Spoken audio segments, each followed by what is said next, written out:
नमस्ते। आप सुन रहे हैं प्रेम अनमोल होता है वाणी। मैं हूं आपकी होस्ट वाणी।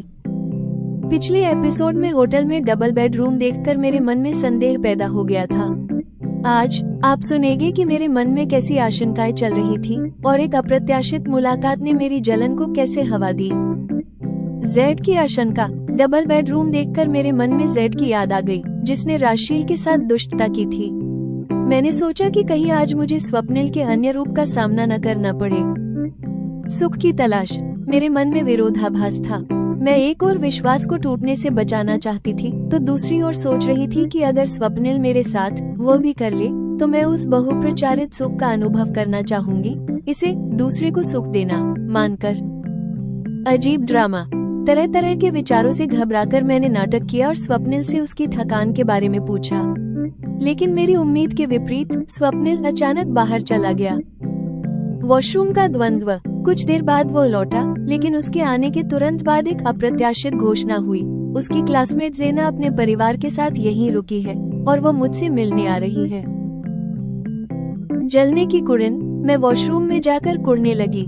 मैंने सोचा, जेना क्यों मेरा क्वालिटी टाइम व्यर्थ करने वाली है। मुझे यह एहसास हुआ कि एक और मुझे स्वप्निल पर संदेह हो रहा है, तो दूसरी ओर मैं उसके साथ अकेले समय न मिलने पर कुड़ रही हूँ। यह मेरे अंदर डिसोसिएटिव आइडेंटिटी डिसऑर्डर जैसा महसूस हुआ।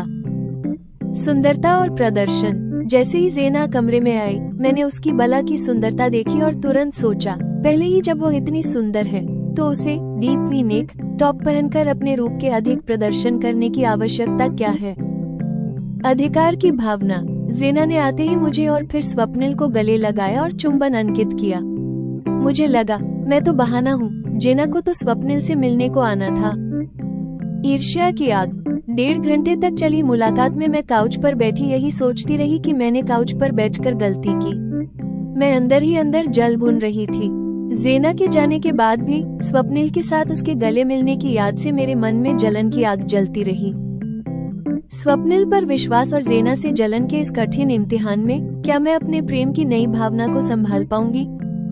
विश्वास की कसौटी। एक कमरे का एकांत और ईर्ष्या का पहला अनुभव। प्रेम अनमोल होता है वाणी में आप सुनेंगे एपिसोड 51, डबल बेडरूम का संदेह, जेना की जलन और मन का द्वंद्व। मुझे जेड का स्मरण आया है। पहले उसने राशील को अपने व्यवहार और प्रेम से प्रभावित किया था। फिर जब राशील उसके चंगुल में फंस गई, तब उसने उसके साथ घोर दुष्टता की थी। मैं मन ही मन शंका कर रही थी, आज कहीं मुझे स्वप्निल के अन्य रूप का सामना न करना पड़े। मैं सोच रही हूँ, मैं स्वप्निल के लिए प्रेम अनुभव करने लगी हूँ। ऐसे में यदि स्वप्निल मेरे साथ वो भी कर ले जो अकेले एक कमरे में एक युवा पुरुष और लड़की के साथ होने पर हो सकता है, तो मैं आपत्ति करने के स्थान पर उस बहुप्रचारित सुख का अनुभव करना चाहूंगी। फिर भी अगर ऐसा होता है तो ये स्वप्निल पर मेरे द्वारा किए गए विश्वास को ठेस पहुंचाने वाला होगा। मैं सोच रही हूँ कि अब तक के जीवन में मैंने अपने लिए कम, औरों के लिए ही अधिक किया है, लेकिन अभी के पिछले लगभग 25 दिन मैंने अपने स्वभाव से अलग प्रकार से व्यतीत किए हैं। ये दिन मैंने अपने सुख और आनंद की पूर्ति करते हुए जिए हैं। इन दिनों में राशील और स्वप्निल ने ही मेरे सुख और प्रसन्नता के लिए सब कुछ किया है। मैं उनके लिए कुछ नहीं कर सकी हूँ। मैं सोच रही हूँ, ऐसे में जैसी मुझे आशंका हुई है, स्वप्निल ने यदि मेरे साथ वो किया तो मैं यह मान लूंगी कि आज फिर मैंने स्वयं को नहीं दूसरे को सुख दिया है। ये सोचते हुए मेरे मन ने कहा, अब छोड़ भी वाणी, जो होगा देखा जाएगा। मन की यह सुनते ही मेरे में भाव परिवर्तन हुआ है। अचानक मैं हंसने लगी हूँ। स्वप्निल मेरे चुप रहने के बारे में कुछ पूछे इसके पहले मैंने ही पूछ लिया, स्वप्निल क्या आप थक गए हो, आप चुप चुप लग रहे हो। मैं अपने को चतुर समझ रही हूँ, लेकिन शायद स्वप्निल ने मेरी इस नाटकीयता को समझ लिया है। मेरे आशा के विपरीत उसने स्वीकार करते हुए कहा, हाँ वाणी, प्रातः जल्दी उठने और तब से निरंतर सक्रियता के कारण मुझे थोड़ी थकान हुई है। कोई नहीं, आप थोड़ा विश्राम कर लीजिए, थकान मिट जाएगी। मेरे स्वर में स्नेहिल भाव है। मैं सोच रही हूँ, तरह तरह विचार केवल मेरे मन में ही नहीं चल रहे हैं, स्वप्निल के मन में भी कुछ कुछ चल रहा हो सकता है। मैं चाहती तो हूँ कि जान सकूं वो क्या है, मगर स्वप्निल के मन की था मैं नहीं पा सकती हूँ। इन कुछ दिनों में मैंने स्वप्निल के व्यक्तित्व के कई आयाम देखे और समझे हैं, इसलिए क्या उसके मन में अभी जो चल रहा है उसकी कल्पना करना कठिन लग रहा है। वाणी, आप थोड़ा विश्राम कर लीजिए, मैं थोड़ी देर में आता हूँ, कहते हुए अचानक स्वप्निल बाहर चला गया है। मुझे समझ आ रहा है, स्वप्निल थके होने के कारण मौन धारण नहीं किए हुआ है, वो चाहता है इसलिए मौन है। मैं बेड पर लेटी तो मुझे निद्रा ने आ घेरा है। लगभग 1 घंटे बाद मैं जागी, तब तक स्वप्निल नहीं आया है। भव्य कक्ष के बेड पर लेटे लेटे मैं हर तरफ दृष्टि दौड़ाकर वहां रखी एक एक वस्तु को देखते हुए तरह तरह के विचारों और कल्पनाओं में खोई रही हूँ। कुछ देर बाद स्वप्निल कुछ सामग्रियां लिए हुए वापस आया है। हम में मुस्कुराहट का आदान प्रदान हुआ। तब स्वप्निल ने उन सामग्रियों को अपनी तरफ की साइड टेबल पर रखा और फिर वो वॉशरूम चला गया है।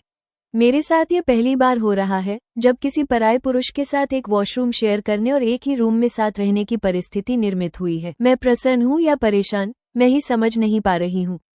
अभी मेरी भेंट मेरी क्लासमेट रही लड़की जेना से हुई है। वो अपने पति और बेटे के साथ इसी होटल में ठहरी हुई है। मैंने बातों में उसे आपके बारे में बताया है। वो आपसे मिलने को उत्सुक हुई है। वो अभी मिलने के लिए आने वाली है, वॉशरूम से आकर स्वप्निल ने बताया है। ये सुनकर मुझे झुंझलाहट हुई है। वो मुझसे मिलकर क्या करेगी? मुझे तो ठीक तरह से इंग्लिश समझ नहीं आती है। मैंने अपने स्वर को सामान्य रखते हुए कहा है। आप चिंता मत करो, जेना ने मेरे साथ पढ़ते हुए मुझसे हिंदी सीख ली थी। वह आपसे हिंदी में वार्तालाप कर सकेगी। मैं ये दिखलाते हुए वॉशरूम में घुस गई हूँ, जैसे मैं जेना से मिलने के लिए तैयार होने जा रही हूँ। वास्तव में मैं अपनी कुड़न स्वप्निल पर प्रकट नहीं होने देना चाहती हूँ।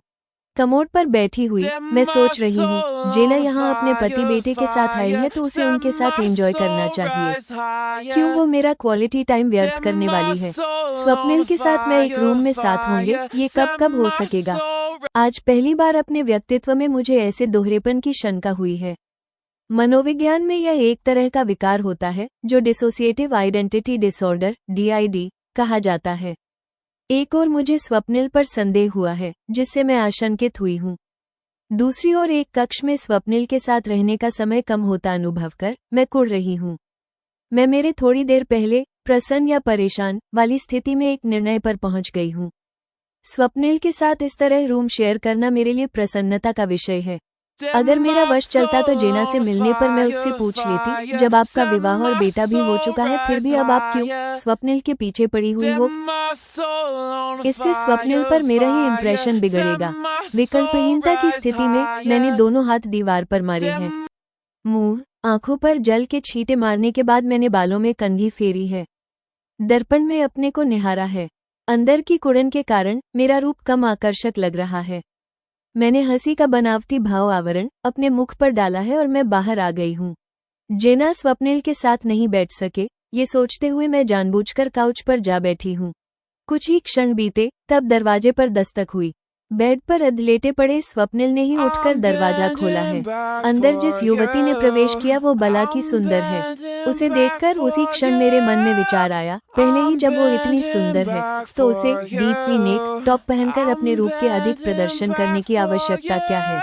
प्रकट में मैं उसे देखकर हंस रही हूँ। मैं काउच से उठ खड़ी हुई मगर थोड़ी भी इधर उधर नहीं हुई हूँ। हंसते हुए जेना ने ही पास आकर मुझे गले लगाया है। उसने मेरे गाल पर चुंबन अंकित किया है।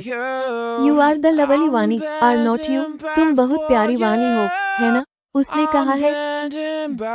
वानी नहीं, वाणी और क्यूट में नहीं आप हो, मैंने उससे अलग होकर हाथ जोड़ते हुए कहा है।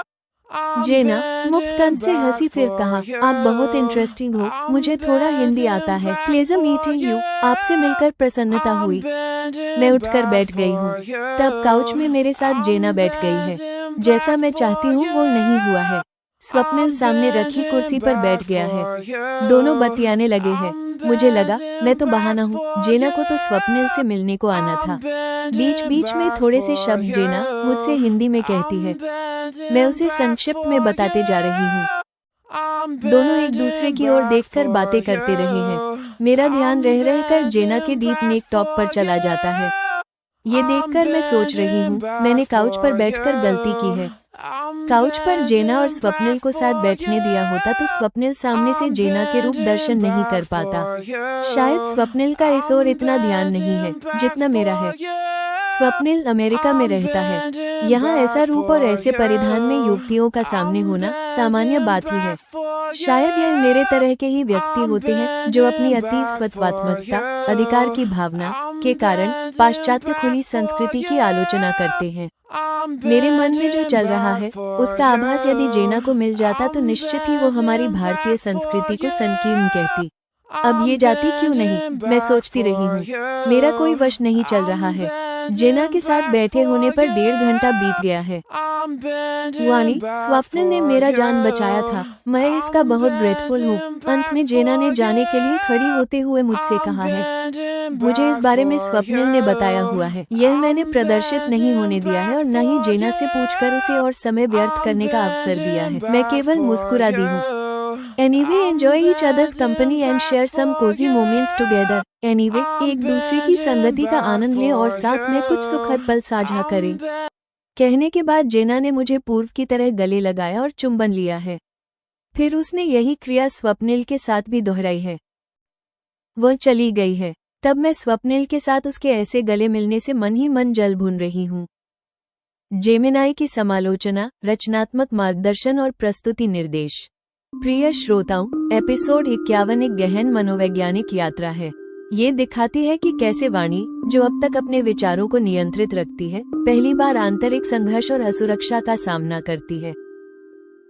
चरित्र का विकास और आंतरिक द्वंद्व। वाणी की असुरक्षा। एपिसोड की शुरुआत में ही वाणी का जेड और राशील के अतीत को स्मरण करना उसकी असुरक्षा को दर्शाता है।